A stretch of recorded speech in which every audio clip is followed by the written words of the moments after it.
Alright, we're going to tie a favorite bonefish pattern of mine. It's a mantis shrimp bonefish pattern. Imitates a mantis shrimp. Real big meal for a bonefish. So something big, don't really throw it on flat calm conditions, but anything with a little bit of a chop on the surface, it certainly is it's a meal that's going to get their attention. Starting off with a Gamakatsu B10S stinger hook number 2, slightly longer shank, little wider gap, but super sharp. So we're going to go ahead and just get our thread started about halfway down the hook shank there, and then what we're going to do is get some pearl diamond braid in an olive pearl color, and we're just going to simply wrap over that, go slightly up the bend of the hook just a little bit, and then we're just going to wrap this pearl diamond braid covering the shank of the hook, similar to what you would do with a gotcha type pattern. And we're going to go to about where the point of the hook kind of hangs, somewhere right around in there. And then we're going to take a 2 or so inch piece of barred zonker. It's a magnum size strip, and it's an olive and tan barred zonker. I cut a little point at the back of the strip just to get rid of some of the volume of the hair back there, but certainly I like the hair amount on a magnum strip as opposed to a regular one. And then what we're going to do is simply come through, and we're actually going to puncture the hide of that magnum strip with the hook point. Kind of something cool here. Pop that through there. So now the strip is actually going to be penetrated by the hook, and I'm going to come up here and tie that guy off. So we basically have our rabbit strip tied a little differently. Normally you would tie it on the back of the hook and it would just hang out, but this way we get a little more of the volume in the fly, and certainly it's not going to foul because it can't wrap around as easily with it being punctured through the hide there. So we got a little bit of flash, and we've got the hide there punctured. And we're going to come up and I'm going to put some eyes on here. I got these little fancy presentation eyes. It's kind of cool. You can certainly use bead chain or any kind of eye you like. I just found these in the back, so I thought, why not use them? They have a cool aesthetic appearance.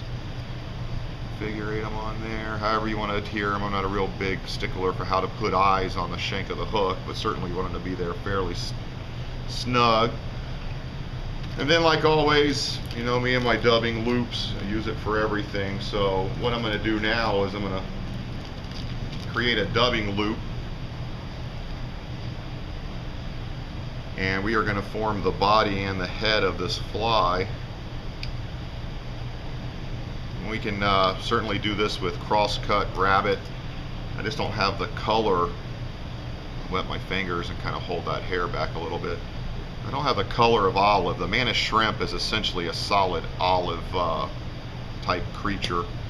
So the olive that I had is it's a patch of Arctic fox. So what I'm going to do is just go ahead and cut some tufts of Arctic fox, kind of pull out the under fur because you really don't want that volume. And I'm just going to start sticking that in my dubbing loop. You can use a little more than that. I don't know why I cut such a little amount, but what we're going to do is form a dubbing brush. We've done this before on these video series. It's just a way to get a cool effect of material without the volume created by palmering with the leather from the hide.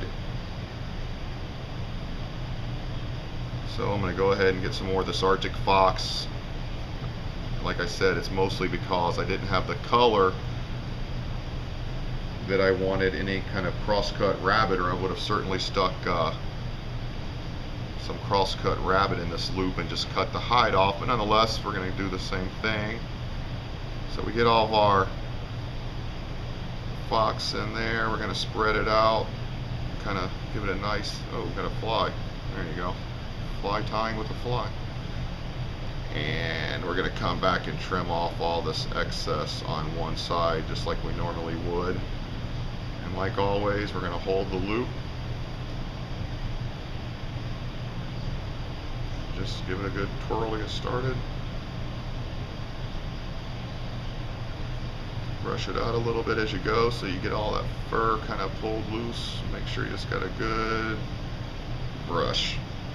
So basically we got that done now. It's pretty, after a couple, 3 times we've done this on videos now, you kind of see what the point of this is. But we've got a nice bushy dubbing brush. And now what we're going to do is palmer and pull back at the same time.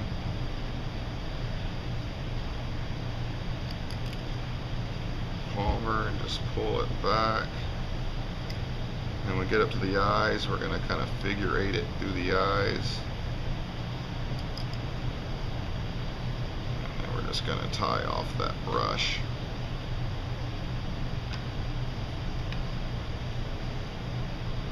Trim the loop. Alright.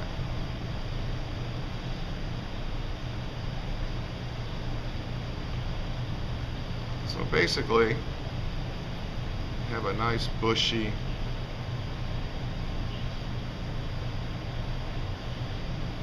head now.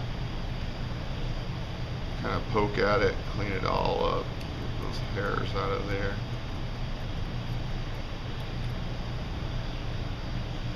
And you can see how the transition of that longer Arctic fox blends into that tail. If we didn't have a good quality cross cut, it wouldn't be long enough and we wouldn't get that length. So what we're going to do is just come back, because we really don't need the hair on the bottom. We're just going to trim that guy off, give him a little bit of a haircut.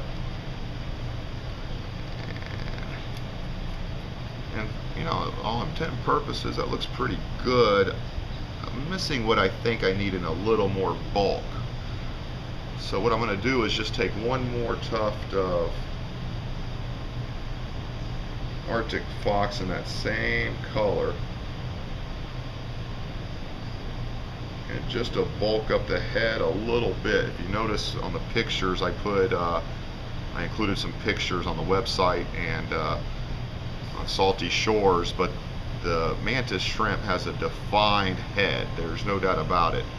So we want this head to definitely stand out. So I'm just going to put a little tuft more,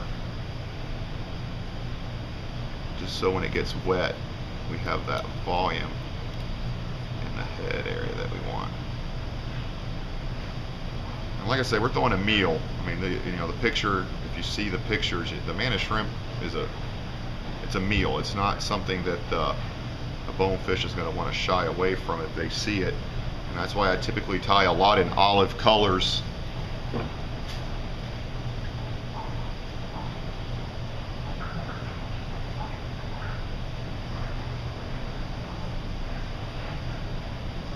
Sorry about that, I forgot a piece of mono. It wasn't a big deal, but nonetheless, just to finish the fly up.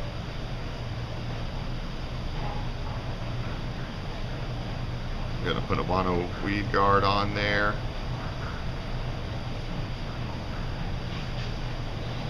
That's pretty much it. You know, this is pretty neat representation of a mantis shrimp. I see a lot of those this time of year in the shrimp tanks.